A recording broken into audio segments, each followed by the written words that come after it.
Kung mapunder na ang suga, unsay inyong buhaton?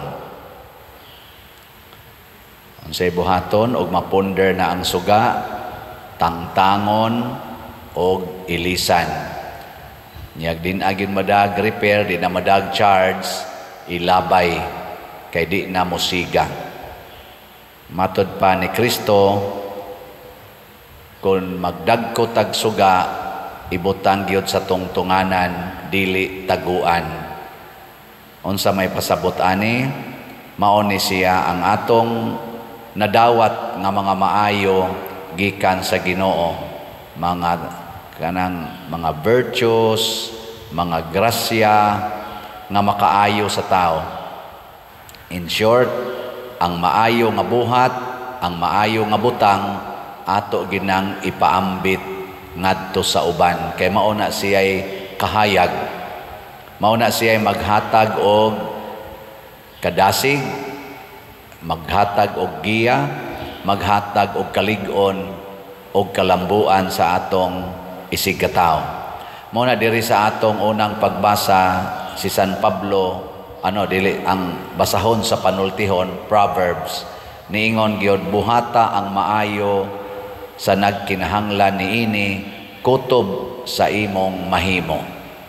Pagkanindota og mao na ni puy-an natong tanan, labi na gyud kanatong mga nagda og mga katilingban, simbahan o gobyerno.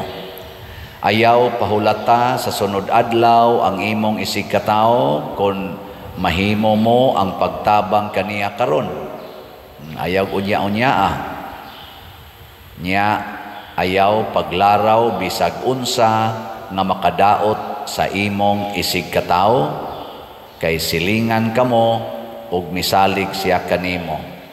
Ayaw pakiglalis sa walay maayong katarungan. May magita manabi, no? Nadaghan maginato may manabi, pero lalis gani mo hisgutan, wa gid nay sangkuan nga maayo, basta lalis. Og kung wala siya makahimo kanimo, muna, no? Ayaw kasinahi ang bangis nga tao, ni awata ang iyang gibuhat, kay kasilagan sa Ginoo ang magbuhat og dautan, apan ang mga matarong iyang saligan. Usahay tungod sa atong kahiubos aning mga dautan, labi nagmulambo ang ilang kinabuhi tungod anang ilang pagpanikas, tungod anang ilang pagpangurakot, tungod anang ilang kadaw. Moingon sad ta nga, puslan man, himo sa tagato. Ato mga silingan, kusog ay mo parking anang karsada, dili gyud kwaon ilang sakyanan, lisod kayo iagi kay ang public road, barangay road, provincial road, parkingan. Kita sang nagtanaw, wa man na sila badlunga, parking sa tagato dinhi. Wa man na sila badlungang nangural des ilang agianan, mangural sa ta, sila ray kamao. Kana nasina na ta sa buhat nga dautan. Ang nindot gidi ay maghimo gid ta og maayo. Kaya nga naman, sa sige na tong hatag aning atong kaayo, mauna na siya ang suga nga atong na padanag sa uban. Nya kay may mantang mo padanag, dugangan sa Ginoo ang atong kahayag. Mag-anam gitag kahayag, primero tingali, naara ka sa imong balay, hangtod, himoo na ka nga instrumento para maghatag og kaayo sa imong silingan. Dihara tingali nas inyong purok or sitio, hangtod nahimo na kang maayog binuhatan, nahimo na kang leader sa barangay, hangtod mahimo na kang leader sa munisipyo, hangtod mahimo na kang leader tingali sa masunod probinsya. Unya may madyo ka mo leader, basig mahimo kang leader sa nasyonal. Nga naman kay maayo kag kahayag. Lahi sad nang maabot kag nasyonal nga posisyon or provincial or municipal nga ikaw ra gyud tungod sa imong pagkabakakon, sa imong pagkamanipulative, sa imong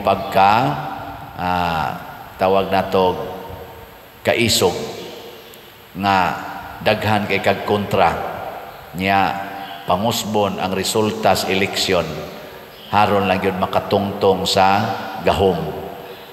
Kontra nas Ginoo, matod pa diri ayaw gid na kasinahi kay kasilagan sa Ginoo ang magbuhat og dautan. Si Padre Pio natong gipistahan karon, nagtago ra ni siya isip monk. Tuwa ra ni sod sa monasteryo kasagaran. Nya hilom siya, naghigugma sa kaning santos nga Eucharistia, nahigugma sa pagpakumpisal, nahigugma sa paghatag og mga tambag ngadtos mga taong moduol kaniya. Sa hinay-hinay nag-anam gyud ka danag ang iyang kahayag nga may kay siyang mutambag, may kay siyang mohatag og counsel, may kay mo pakumpisal, ma-feel gyud ang iyang gugma, tabang pangadtos uban sa nanginahanglan, tukod pa ni siya dako kayong hospital para sa mga masakiton, nisikat siya maayo. Dili tungod kay naningkamot siya, kung dili tungod kay gipadanag sa Ginoo ang iyang kahayag. Mao sa nahitabo sa mga santos, dagsige ra gid sila concentrate og buhat og maayo subay sa gustos Ginoo. Nya ang resulta, gigamit sila sa Ginoo sa pagpasabwag sa maong kahayag sa tibuok kalibutan. Mao ni ang atong misyon. Matod pa ni Kristo, ipadanag yod ang inyong kahayag. Nya mo na ingon siya, kadtong adunay iya hatagan pagdaghan. Pasabot, kung magsigitag paambit sa maayo nga atong nadawat, daghan pang kaayuhan mo abot nato. Nabitay gasigig palit og slat nato diri, daghan man jud kay ni sila, daghan na sa kay kog testimonya nga nadawat. Karong bag-o na nasa laing pamilya nga niingon, ako pader, sige jud kog paminaw nimo. Primero ato, kanang ako mga anak, gubot kay pader, among pamilya gubot kay tanan. Sige jud kog paminaw nya tagsa-tagsa nga ako sa daing anak, naniid sa daing ako nga magsige ra jud kog paminaw nimo.